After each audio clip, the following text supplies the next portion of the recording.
माननीय एकनाथरावजी शिंदे येणार होते, पण काही अडचणीमुळं त्यांच्या व्यस्ततेमुळं ते येऊ शकले नाही. पण आपण सर्वजण या ठिकाणी मेळाव्याला आपण आलेले आहात. या जिल्ह्यामध्ये रिपब्लिकन पक्षाची ताकद मोठी ताकद आहे. या जिल्ह्यामध्ये वस्तीमध्ये रिपब्लिकन पक्षाच्या शाखा आहेत. बौद्ध समाज असेल, मातंग समाज असेल, बंजारा समाज असेल, मुस्लिम समाज असेल, मराठा समाज असेल, ओबीसी समाज असेल, साऊथ इंडियन असतील, नॉर्थ इंडियन असतील, अशा सर्व स्तरातल्या लोकांशी संवाद साधणार अशा पद्धतीचा आपला रिपब्लिकन पक्ष आहे. आणि बाबासाहेब आंबेडकरांची विचारसरणी ही अत्यंत व्यापक विचारसरणी आहे. बाबासाहेब आंबेडकरांची विचारसरणी सर्वांना सामावून घेणारी आहे. बाबासाहेब आंबेडकरांनी देशाला संविधान जे दिलेलं आहे ते सर्व देशातल्या प्रत्येक नागरिकाला न्याय देणार आहे. कुठल्याही जातीचा, हिंदू असो, मुस्लिम असो, शीख असो, इसाई असो, बुद्धिस्ट असो, जैन असो, पारसी असो, लिंगायत असो, सर्व जाती धर्माच्या लोकांना न्याय, सामाजिक न्यायाची भूमिका भारतीय संविधानामध्ये आहे. आर्थिक न्यायाची भूमिका भारतीय संविधानामध्ये आहे. शैक्षणिक न्यायाची भूमिका भारतीय संविधानामध्ये आहे. प्रत्येकाला आपला आपला हक्क जो आहे, मूलभूत हक्क जो आहे, मूलभूत हक्क सर्वांना दिलेला आहे.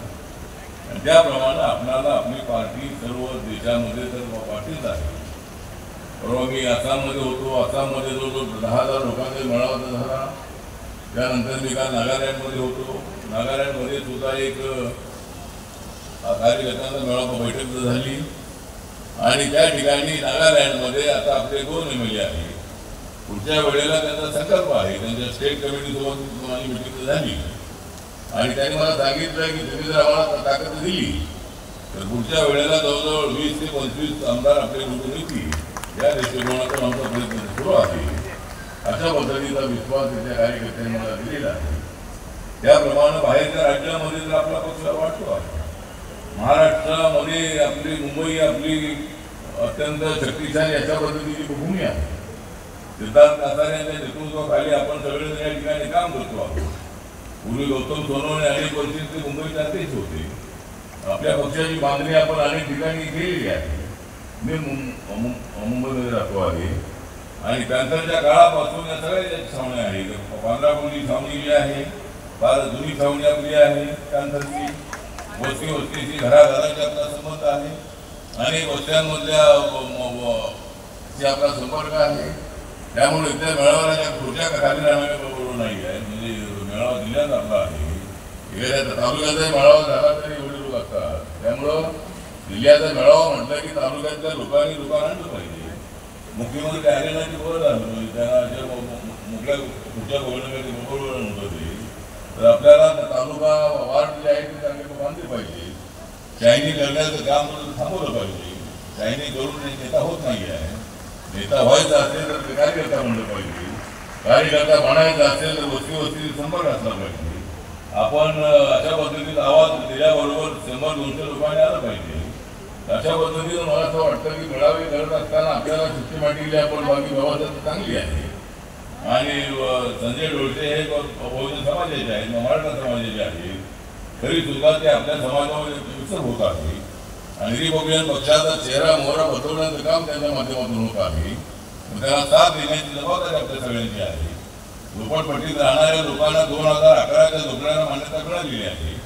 ज्या ठिकाणी एसआरई झाली नाही आहे त्या ठिकाणी एसआरईच्या ज्या स्कीम थांबलेल्या आहेत, ज्या ठिकाणी बिल्डर आले नसतील तर त्या ठिकाणी नवीन बिल्डर आपण आणले पाहिजे.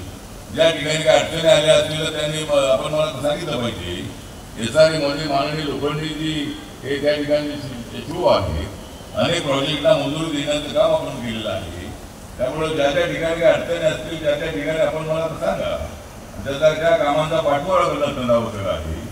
झोपडपट्ट्यांच्या बरोबरच आपल्या मुलांच्या बेरोजगारीचा प्रश्न आहे. ज्यांना रोजगार नाही आहे त्यांना रोजगार उपलब्ध करून देण्यासाठी दुसरा रोजगार जो आहे. आपल्या भागामध्ये ज्या बँका आहेत त्या बँकाचे संपर्क साधा. त्या ठिकाणी 1,00,000, 2,00,000, 5,00,000, 10,00,000चं कर्ज मिळवण्यासाठी त्या ठिकाणी अर्ज करा. सरकारी स्कीम आहेतच आहे. सरकारी स्कीम MSME आहे, खादी ग्रामोद्योग आहे, महात्मा कॉर्पोरेशन आहे, अन्न विकास महामंडळ आहे, लिडकॉम आहे, अपंग फायनान्स डेव्हलपमेंट कॉर्पोरेशन आहे, अशी सगळी कॉर्पोरेशन आहेतच.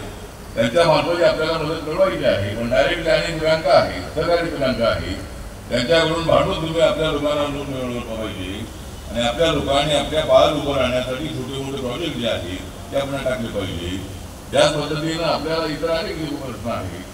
या प्रश्नांच्यासाठी अनेक आपल्या विधवा महिला आहेत. या विधवा महिलांची परिस्थिती काय हे आपण तपासलं पाहिजे. वस्तीमध्ये गल्लीमध्ये अनेक वेळेला अनेक तरुण अनेक लोक अपघातामध्ये अचानक बळी निघून जातात. अनेक लोकांचा मृत्यू अटॅकमध्ये अचानक होतो. अशा पद्धतीने त्या कुटुंबावर अत्यंत गंभीर अशी परिस्थिती येते. अशा वेळेला आपल्या कार्यकर्त्यांनी त्या कुटुंबाकडे लक्ष देणं आवश्यक आहे. त्यांच्या मुलांना नोकरी नसेल ती मिळवून देण्यासाठी त्यांनी माझ्या ठिकाणी आणलं पाहिजे. आणि इतरही काही त्यांना स्वयंरोजगार मिळवून देण्यासाठी आपण त्यांच्यासाठी प्रयत्न करणं आवश्यक आहे. कुठे अन्याय झाला, कोणावर अन्याय झाला तर आवाज उठवला पाहिजे. कुठल्याही जातीवर धर्मावर जर अन्याय झाला तर त्या ठिकाणी आवाज उठवला पाहिजे. ख्रिश्चन समाजाचे त्यांचे लोक या ठिकाणी आलेले आहेत.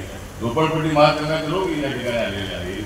तुम्ही बघायला झोपडपट्टीचं काम अत्यंत चांगलं करत आहे आणि झोपडपट्टीच्या लोकांना न्याय मिळाला पाहिजे. रेल्वेच्या कडेवरच्या झोपड्या ज्या आहेत त्या झोपड्या तोडायच्या नाहीत अशा पद्धतीचा आदेश सध्या तरी रेल्वे मंत्र्यांनी दिलेला आहे. परंतु महाराष्ट्र सरकारने हा प्रोजेक्ट जो आहे तो राबवण्यासाठी महाराष्ट्र सरकारने एखादी योजना बनवली पाहिजे. आणि रेल्वेच्या कडेला असणाऱ्या ज्या झोपडपट्ट्या आहेत सगळ्या झोपडपट्ट्या 2011च्या अगोदरच्याच आहेत. प्रत्येकाकडे त्याची नोंद आहे. त्यामुळं त्या झोपडपट्ट्यांचं पुनर्वसन करण्यासाठी आपल्याला प्रयत्न करायचा आहे. आणि इतर मग आता नवीन ज्या लोकसभा निवडणुका येत आहेत त्या लोकसभेच्या निवडणुकीमध्ये आपण महायुतीसोबत आपण एनडीए सोबत आहोत. माननीय नरेंद्र मोदींच्या नेतृत्वाखाली देश बलशाली होत आहे. नरेंद्र मोदीजी बाबासाहेबांचं संविधान मजबूत करण्याचा प्रयत्न करत आहे. नरेंद्र मोदीजी अत्यंत ऍक्टिव्हपणे देशामध्ये सगळ्या देशामध्ये फिरत आहेत आणि सबका साथ सबका विकास का नारा ते देत आहे. बाबासाहेब आंबेडकरांचं संविधान मजबूत करणं म्हणजे देशाला मजबूत करण्यासारखं आहे. आणि म्हणून या देशातल्या प्रत्येक घटकाला न्याय देण्यासाठी नरेंद्र मोदींचं सरकार प्रयत्नशील आहे. आणि त्या सरकारमध्ये मला गेल्या 8 वर्षापासून मंत्री बनण्याची संधी मिळाली. आपल्या सगळ्यांच्या आशीर्वादानं बाबासाहेब आंबेडकरांच्या नंतर केंद्राच्या मंत्रिमंडळामध्ये RPIला पहिल्यांदा स्थान मिळालेलं आहे. आणि मला जेवढं काम जेवढं जमत आहे तेवढं मी करत आहे. सगळ्या देशामध्ये आपल्या शाखा होत आहे. अनेक जाती धर्माचे लोक आपल्या पक्षामध्ये येत आहे. त्यामुळे व्यापक बैठकीवर आपल्याला पक्षाची बांधणी करणं आवश्यक आहे. आणि येणाऱ्या लोकसभेच्या निवडणुकीमध्ये बघूया मला शिर्डीची जागा मिळाली तर मिळण्यासाठी उत्सुक आहे. शिर्डी आणि सोलापूर जागा पण मागितलेली आहे. पण मला आज बातमी समजली की आपल्या संभाजीनगर औरंगाबादच्या कार्यकर्त्यांनी औरंगाबाद डिस्ट्रिक्टच्या संभाजीनगर त्याची मागणी केलेली आहे. आता औरंगाबादवाल्यांनी मागणी केली, संभाजीनगरवाल्यांनी मागणी केली, सगळ्या जिल्ह्यावाले मागणी करत असतील म्हणजे परंतु सगळ्या सीट आपल्याला मिळणार नाही आहे. आणि सीट मिळवायची असते लोकसभा लढवण्याचं सोपं काम अजिबात नाही आहे. त्यामुळं लोकसभा आहे, नंतर ज्या विधानसभा आहे त्या विधानसभा ऑक्टोबरमध्ये येणार आहे. त्यावेळेला महाराष्ट्रामध्ये 8-10 जागा आपल्याला मिळाल्या पाहिजे. त्यातल्या 2 तरी जागा आपल्याला मुंबईमध्ये मिळाल्या पाहिजे. यासाठी आपल्याला मतदारसंघ निवडायचे आहे. त्यासाठी आपले उमेदवार आपल्याला निश्चित करायचे आहेत. नंतर लगेच आपल्याला महानगरपालिकेच्या निवडणूक येणार आहे. त्या महानगरपालिकेच्या निवडणुकीमध्ये आता भाजप, शिवसेना आणि राष्ट्रवादी काँग्रेस दादांची आहे आणि आपली RPI आहे आणि इतर माधव जानकरांचा पक्ष आहे. या सगळ्या पक्षांची जी काही आपली आघाडी आहे ही आघाडी आपली आघाडी म्हणण्यापेक्षा आपली महायुती आहे. या महायुतीच्या माध्यमातून आपल्याला यावेळेला ही जी महापालिका आहे ही महापालिका आपल्याला जिंकायची आहे. आणि यावेळेला या विधान सभेवर ज्या पद्धतीनं नंतर आपला भगवान इंदिरा झेंडा फडकणार आहे त्याच्या अगोदर आपल्या महापालिकेच्या निवडणुका होती त्यावेळेला मुंबई महानगरपालिकेवरती भगव्याबरोबर निळा झेंडा फडकवायचा असेल तर आपण भागाभागामध्ये बांधणी करणं आवश्यक आहे. आपले वार्ड एकदा आपले 12 नगरसेवक निवडून आले होते. त्यावेळेला आपला महापौर मुंबईचा झाला होता माननीय चंद्रकांत हंडोरे हे त्यावेळेला आपले RPIचे पहिले मेयर म्हणून त्यांना संधी मिळालेली होती. आणि याच्याच पद्धतीनं या वेळेलाही जरी मेयर नसला तरी डेप्युटी मेयर जो आहे RPI जर आपल्याला करायचा असेल आपल्याला 10-15 तरी नगरसेवक निवडून आणले पाहिजे. त्यासाठी 20-25 तरी आपल्याला जागा महानगरपालिकेच्या मिळाल्या पाहिजे. यासाठी आपण प्रयत्न करणार आहोत आणि त्यासाठी आपण सगळ्यांनी कामाला लागायचं आहे. आणि त्या 20-25 जागामधल्या एक 7-8 जागा ज्या आहेत, त्या 7-8 जागा ज्या आहेत ते आपल्या दक्षिणमध्ये मुंबईमधून आपल्याला मागायचे आहेत. त्या जागांचं आयडेंटिफिकेशन आपण करणं अत्यंत आवश्यक आहे आणि त्यासाठी आपल्याला काम करणं अत्यंत आवश्यक आहे. त्यामुळं आजच्या मेळाव्याला आपण सगळे आलेले आहात. तसे महिलांची संख्या तेवढी दिसत नाही आहे. महिला मंडळांनी थोडं ॲक्टिव्ह राहणं अत्यंत आवश्यक आहे. युवा आघाडीने ॲक्टिव्ह राहणं अत्यंत आवश्यक आहे. आणि जे अशा पद्धतीने पदं घेऊन जे काम करणार नाही त्यांना त्या पदावरून त्यांना अशा पदावरून त्यांना वर आणायचं आहे. काही काम करत नाही त्याला वर आणायचं आहे आणि वर जो काम करत नाही त्याला खाली आणायचं आहे. अशा पद्धतीने आपल्याला या संघटनेची बांधणी करणं अत्यंत आवश्यक आहे. नावाला पक्ष असता कामा नये. एकदा आदेश दिला की त्या ठिकाणी लोकांनी त्या ठिकाणी मोठ्या ताकदीनं येणं अत्यंत आवश्यक आहे.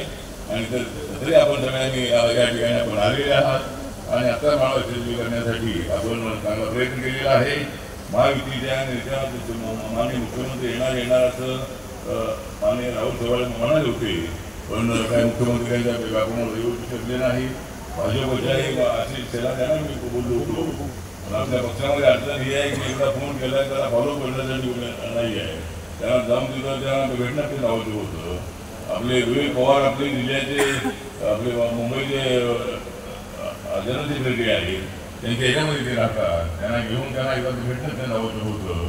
ते या मेळाव्याला म्हणाले होते, परंतु आपण काही संपर्क करण्यामध्ये कमी पडतो आणि मला त्या नागालँडवरून माझं जे फ्लाईट आहे ते याला गुवाहाटीला आलं ते अर्थात उत्तर आल्यामुळं या ठिकाणी मला पोहोचण्याचा उशीर झाला. बाकीच्या वक्त्यांना काही फारसं बोलता आलं नाही. तरी आपण सगळेजण या ठिकाणी आलेले आहात आणि संकल्प आपला आहे. संकल्प आपला हाच आहे की 2024च्या ज्या लोकसभेच्या निवडणुका आहे त्या निवडणुकीमध्ये रिपब्लिकन पक्ष हा इंडियासोबत राहणार आहे. महाराष्ट्रामध्ये महायुतीसोबत राहणार आहे. त्यानंतर जे महापालिका येणार आहे त्या महापालिकेच्या निवडणुकीमध्ये आम्ही महायुतीसोबत राहून त्यावेळेला महायुतीच्या माध्यमातून आपल्याला महानगरपालिका जिंकायची आहे. त्यानंतर ऑक्टोबरमध्ये जी विधानसभाची निवडणूक होणार आहे त्या निवडणुकीमध्ये महायुतीचं सरकार आणण्यासाठी प्रयत्न करायचा आहे. हा संकल्प आजच्या मेळाव्यामध्ये आपण करायचा आहे. जे आपले प्रश्न आहेत ते सोडवण्याचा संकल्प आजच्या मेळाव्यामध्ये आपण करत आहोत. एवढं त्या प्रसंगी सांगतो आणि आपण सगळे आल्याबद्दल आपल्या सगळ्यांसाठी आभार व्यक्त करून माझे 2 शब्द संपवतो. जय भीम, जय भारत, जय महाराष्ट्र, नमो बुद्धाय.